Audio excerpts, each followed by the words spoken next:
Let's talk about my second Superman movie, Superman Doomsday, in my DC cinematic universe. The movie starts off with another classic horrible scenario. There is an earthquake in some city, really doesn't matter which one, and a building is coming down because of this earthquake. We see some pedestrians within the building freaking out as the building itself begins to lean.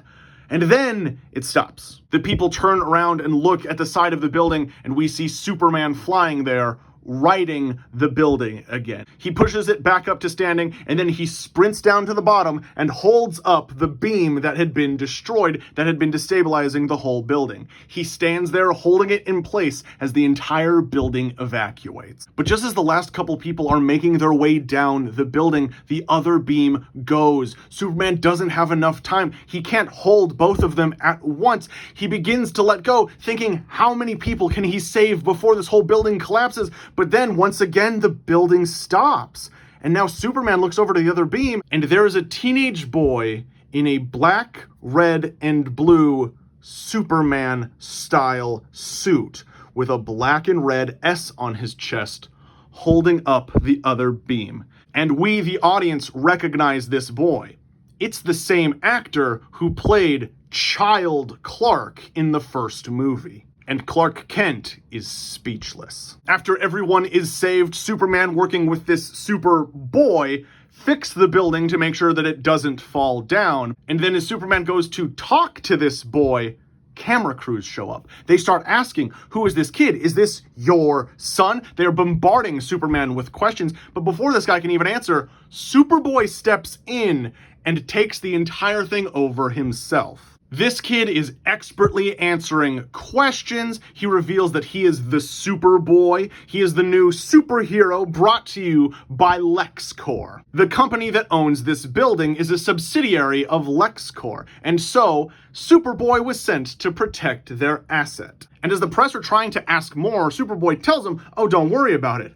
We have a full press conference tomorrow. And Superboy flies off into the sunset, just leaving an absolutely flabbergasted Clark staring at this kid. The next day, we get a scene of Lois and Clark together, now both Daily Planet reporters and married since the last film, heading to LexCorp's HQ in Metropolis to watch this press conference in person, to be a part of it. Lois asks her husband if he knows who this kid is, and Superman says he has no idea. But they both point out that this kid is the exact spitting image of him when he was a kid. The press conference begins, and Lex Luthor announces to the world that the Superboy is a metahuman orphan that the LexCorp so graciously has been raising since his early childhood. Press begin asking their questions, and everyone immediately hops onto the obvious one. They ask if Superboy is Superman's son, to which Superboy and Lex both confirm yes. Superboy was turned into the LexCorp Foundation by an anonymous woman who said that she had a one-night stand with Superman and had his child. But when they tested this child's DNA, this child wasn't an alien. He was simply a metahuman, which begs the question, what else is this man hiding from us? After the awkward press conference is wrapped up, Lois and Clark talk about the possibility of, could this be a one-night stand from mathematically back when he was just starting off being Superman here in this city? And Superman assures Lois, no.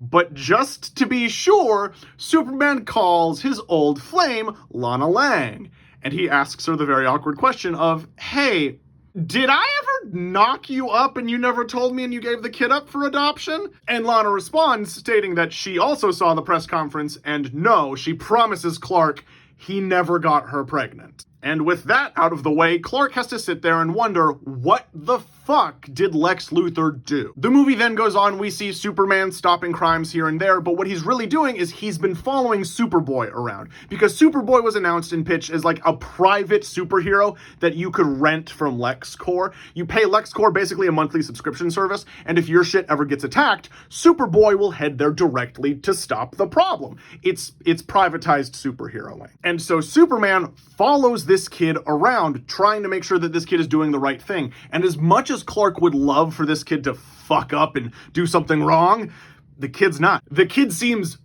perhaps too good at superheroism. The kid knows like every single local law of wherever he goes. He follows law enforcement and fire department procedures to a T wherever he is. He's fantastic at this. But this kid hates Superman. And as Superman and this kid talk, it's revealed that this kid does genuinely believe that he is a kid that got turned into LexCorp, and that Superman is his distant dad who never cared about him. So then we get a period of time of Superman trying to convince this kid that one, he's not his dad, but two, he's not an asshole.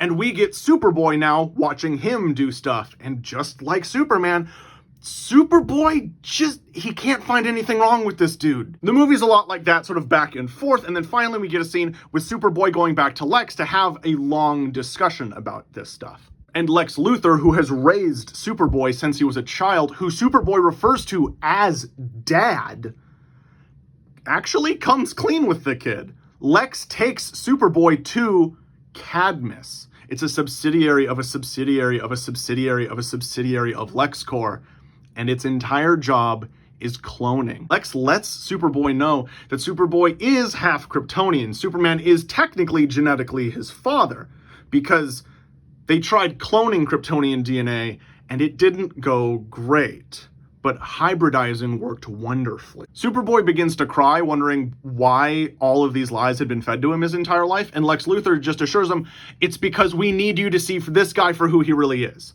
This guy is a monster. This is an act. One day he's going to turn on us. He's going to take over the planet. He's going to do something evil, and we need something that can stop him. And that something is you, Superboy. Now, it's very important to note, literally his entire life, Superboy has only been called Superboy. He has no other name. It's Superboy or C0. And as Superboy and Lex are leaving this lab with all of this information rattling around in Superboy's head, Superboy spots a pod marked B0, and inside that pod is a horribly pale, veins visible through the skin, Superman. Superboy resumes his privatized superheroing life, and he's just not doing great, and when he meets up with Superman again, Superman recognizes that he's not doing great. Superman sits down and talks with this kid, and they just have a really heartwarming, brotherly conversation. Clark lets this kid know that if the kid ever needs to talk, he can just come get him whenever. He'll lend an ear. After that interaction with Superman, Superboy is feeling very weird, because his father, who he's known his entire life, Lex Luthor, just doesn't sound trustworthy, and the man he's been raised to despise seems to be the coolest guy he's ever met, the most understanding, gentle, genuinely nice person ever. And when Superboy is just flying back to LexCorp just to turn in for the day, Superboy witnesses a crime. He sees a woman being accosted by her boyfriend. Superboy gets down there and pushes the boyfriend off, gets the guy away. And this is a pretty big fucking deal, because Superboy is explicitly told by Lex Luthor not to stop crimes they're not paid to do. After Superboy stops that crime, the woman thanks Superboy. She gives him a hug, and then on top of that, she takes off the leather biker jacket that she's wearing, and she shows him that on the back is a big emblazoned Superman logo, because Superman is her favorite superhero. And she wants Superboy to have it. Superboy tries to refuse it, but she insists that he take it, basically pointing out that his outfit is kind of lame, and she thinks the jacket would really pull the whole thing together. And Superboy dons the jacket, and that's where we get the Superboy combo we all know and love. We get that black and red and blue outfit, and then we get the big leather biker jacket with a big old red S emblazoned on the back. And now Superboy just has to sit there for a second thinking, he just stopped a crime that he was not paid to do. He just stopped it because he wanted to. He felt like he needed to help, and he helped, and he feels amazing that he helped. Like, this was a woman who was going to get beaten by her boyfriend in the middle of the street if no one stepped in, and he stopped that. The woman is safe because of him, and he feels great because he helped someone. And then when he returns home, like on this absolute high, waiting for him in his penthouse is Lex Luthor, who just screams at the kid. To us, the audience, it's very obvious the reason he's yelling at Superboy is because Superboy is acting a little too much like this motherfucker for Lex's liking. Superboy and Lex get into a screaming match with each other, with Superboy ending it saying, "You're not my father," and Lex Luthor shoots back with, "Yes, I am." Lex points out that not only did he literally raise this kid from childhood, but where does he think the human part of his DNA came from? Superboy freezes, turns, and looks at Lex. "I had to improve the Kryptonian DNA somehow." And with that egotistical statement, Superboy leaves. He flies out of there, and he heads to Cadmus Labs. In a fit of rage, Superboy destroys Cadmus Labs and lets B-Zero out, telling him to run. And we see B-Zero, this terrified, pale version of Clark, sprint out the door. After Superboy's tantrum, he goes and flies above the Golden Globe above the Daily Planet. Superman shows up not very long after, and the two have another conversation.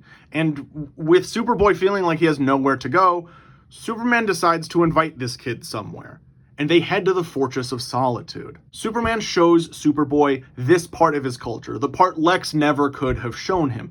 He shows him all about Krypton and the world that was lost. He starts telling him about his personal life. And then Superboy turns a corner and he meets Jor-El/Brainiac 2, the AI that runs the Fortress of Solitude, an amalgamation of his grandfather. And the Jor-El AI is beyond excited to see Superboy. The Jor-El AI asks Superboy if it's all right if he just runs a couple tests on the kid. Superboy completely agrees, and Superman and Superboy just talk while these tests are being run. And while these tests are being run, Superboy tells Superman all about his childhood, how he was raised in a lab. Lex Luthor was his father. A woman named Mercy Graves spent most of her time with him, teaching him how to fight. He had endless amounts of tutors and combat instructors his entire life, training him to be the perfect weapon. And then he mentions the kicker to Superman. Superman is, in fact, his genetic father, but Superman didn't father some kid with a one-night stand that he doesn't remember. Lex Luthor spliced Superman's DNA with his own after failing cloning attempts. And when Superboy says that, the Jor-El AI freezes. Superman and Superboy ask Jor-El what's wrong, and Jor-El demands to know from Superboy, were there any surviving clones? And Superboy confirms, yes, there was one. I let him go. And the Jor-El AI goes on red alert. Jor-El tells the two all about the devastating effects cloning had on Krypton. Kryptonian DNA, because it was so specifically evolved to live on Krypton and sustain off of radiation and survive so many types of radiation that should kill any other life forms, Kryptonian DNA, when artificially unraveled and tried to be duplicated, horribly degrades and mutates. The cloned Kryptonians had pale skin and nearly see-through. You could see the blood coursing through their veins. They had limited intelligence. Their brains didn't seem to be wired right. Their strength would increase. They would develop these horrible lesions all over their body. And eventually, in less than a week's time, they would die from horrible mutations that occurred over the week of their life. Superman looks pretty sad at that because he doesn't want a clone of his out there suffering these horrible things for a week, but Jor-El says, no, that's not the problem. This is a Kryptonian clone on Earth. Over the next 3 days, it is going to painfully mutate, but those same 3 days is also this 72-hour window that it would take a biologically matured Kryptonian to reach full solar cell saturation. Superman is wondering what that means and then realizes it. His super healing, his indestructibility, his super strength, his super speed, all of these will be mutated and changed by the solar radiation. The mutations that should kill a Kryptonian back on Krypton would be healed by the super healing Kryptonians have here on Earth, which means this thing could endlessly mutate. This thing could continue to grow stronger. It could turn into a monster. And so then it becomes a global manhunt of Superman and Superboy trying to find Subject B-Zero. And that is when we follow Subject B-Zero, who at first is running through the city terrified because everything is just overwhelming. He's been out there for about a day now, and he's just wandering Metropolis in basically a pair of boxer shorts. And finally, as he's stumbling through, he stops at a shop with a TV in the window, and the TV is showing the news where Superman is.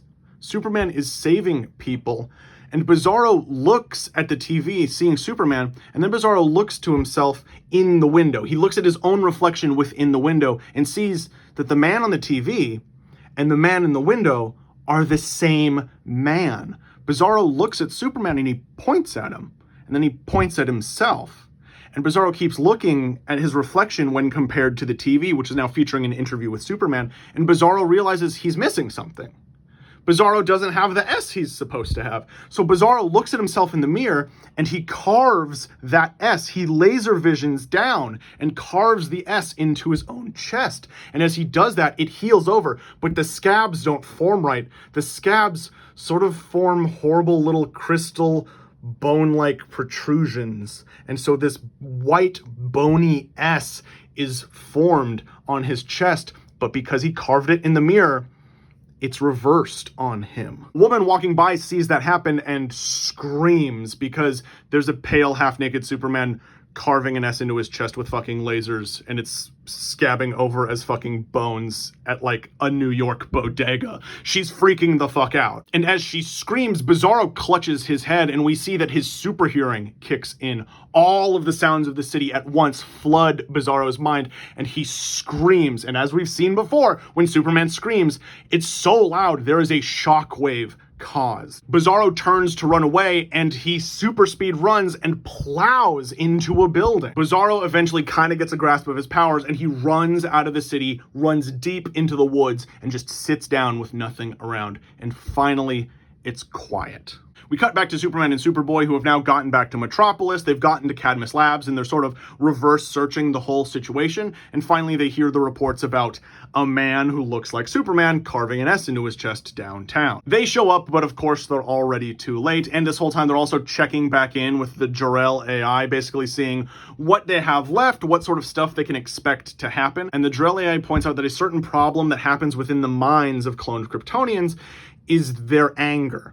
When they get irritated, when they get annoyed, when they get angry, their brains aren't wired so that they can calm down. It only gets worse. So wherever this man is, he's getting more annoyed, and therefore he's getting more dangerous. And then we cut back to Bizarro, who is sitting alone in a forest, just on a rock, just breathing. The sad thing about this situation is it looks like Bizarro is trying to calm himself down. He's breathing in and out. It looks like he's trying to calm down. And when he's doing this, there's suddenly a bite at his hand.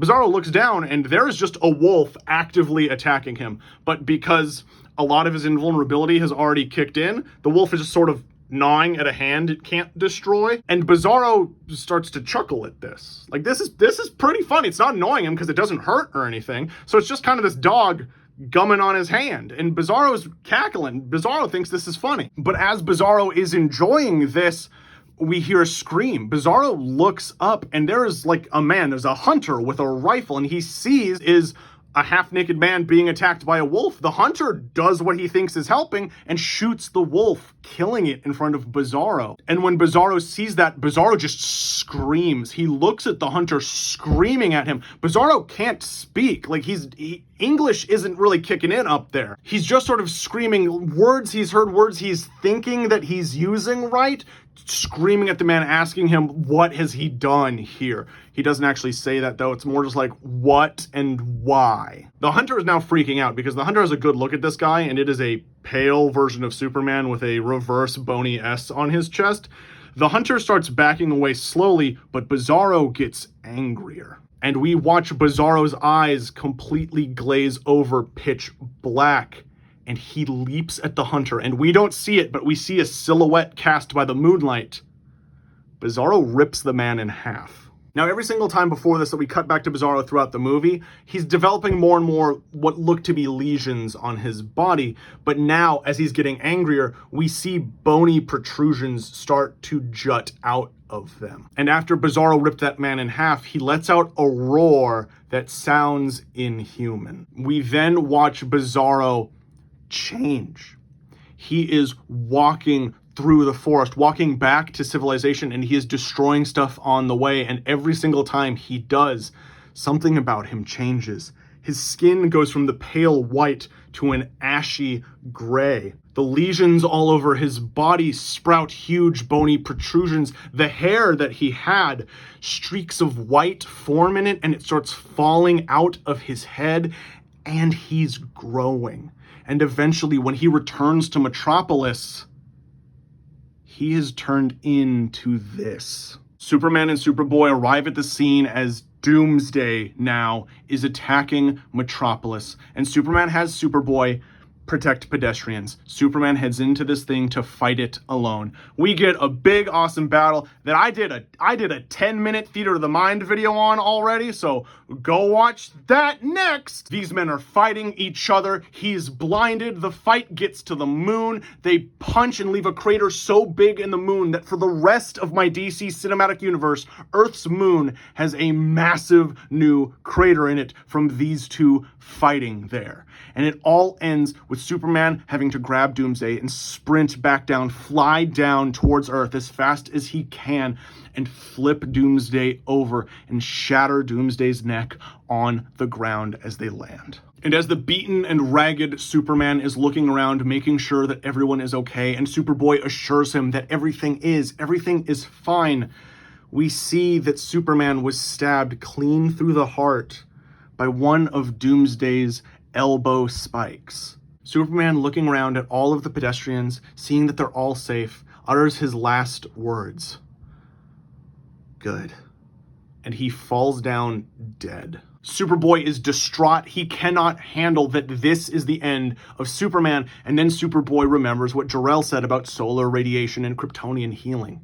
He picks Superman up, and Superboy takes off into the sky, flying into space. We get a beautiful montage with no sound of Superboy flying through space, flying past planets, heading directly to the sun. And once he gets there, he throws Superman's body into the event horizon of the sun. And as Superboy starts to cry in space, his tears instantly vaporizing because of the intense heat of the sun, suddenly it's blocked out by a shadow.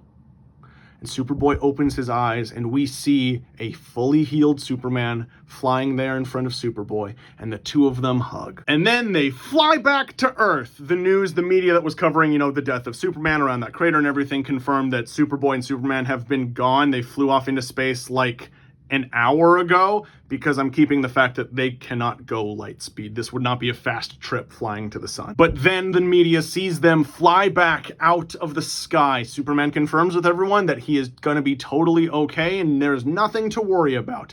And then Superman and Superboy head to confront Lex Luthor. They are going to turn on him. Superboy's gonna come clean, say everything about Lex's cloning facility, about him being trained to be a soldier from birth, about the lies Lex has been telling about Superman, that Lex was the one who created this monstrosity. They have Lex Luthor dead to rights. And Lex Luthor looks at them and says, "Yep, you got me. But I have a proposition for you. If you two let me go, if you two bury this, if you let me bury it, I will cure cancer tomorrow." And this stops Superman dead in his tracks. Superboy thinks that Lex is bluffing, but Superman knows Lex too well. Lex is telling the truth. LexCorp had developed the cure a little while ago. They were trying to get it turned into a treatment so that Lex Luthor could basically, make it a subscription service so he could constantly get money instead of it being a one-off thing. But if Superman lets him go, then Lex will do it tomorrow. And not just that, Lex will pay for it himself, out of pocket, free to the world, cancer cured. Lex even tells Superman how he did it. The irony is, Lex used specialized white blood cells that he had been collecting from Superboy his entire life. Lex basically trained Kryptonian blood cells to hunt down and kill human cancer cells. And Lex laughs at the irony because the cure for cancer was inside Superman all along, but it took Lex Luthor to bring it out. Superboy tries to laugh at Lex, being like, haha, now that you told us how to do it, we can go do it ourselves. And Lex Luthor says, yeah, sure. If you have 16 years of R&D time and $10 billion to devote to this. And Superman knows he doesn't have that time. And even if he did have that time, there are people out there that need this. He can't turn this down just because Lex Luthor would get to go free because of it. And so Superman compromises his own morals and agrees to sweep this whole thing under the rug. Lex Luthor, Superboy, and Superman concoct a lie together about what happened here, and the next day, Lex Luthor cures cancer. We get a montage going all over the DC universe with other characters that I've established have had cancer in it, including Mr. Freeze's wife, Nora, and we watch as they're cured. The movie ends with crowds cheering for Lex Luthor. Lex Luthor, the man who cured cancer. And Superman and Superboy just hover there above the crowds, looking down at everyone. And Superboy asks Superman, "Why does this feel like we lost?" And Superman says, "Because we did." And then we follow Superboy, who accompanies Superman to his home. And I don't mean the Fortress of Solitude. I mean Superboy comes to Clark Kent's home, and Superboy gets to meet and talk to Lois Lane. While they're talking, Superman walks up to Superboy and presents him with an envelope. Superboy opens it up, and inside is a passport, a fake birth certificate, everything. He sees that the papers read Connor Kent, younger brother of Clark Kent. The papers were whipped up by Batman, and now Superboy has a name. Superman and Lois welcome him into the family, and Superboy moves in with them, with the two of them becoming his parental figures. And as a sort of silver lining to the horrible cloud that Lex Luthor left with them, because Superboy is a Kryptonian human hybrid, this is the confirmation for Lois and Clark that they can have kids. And Lois and Clark agree to start trying. And that is the end of Superman Doomsday in my DC Cinematic Universe.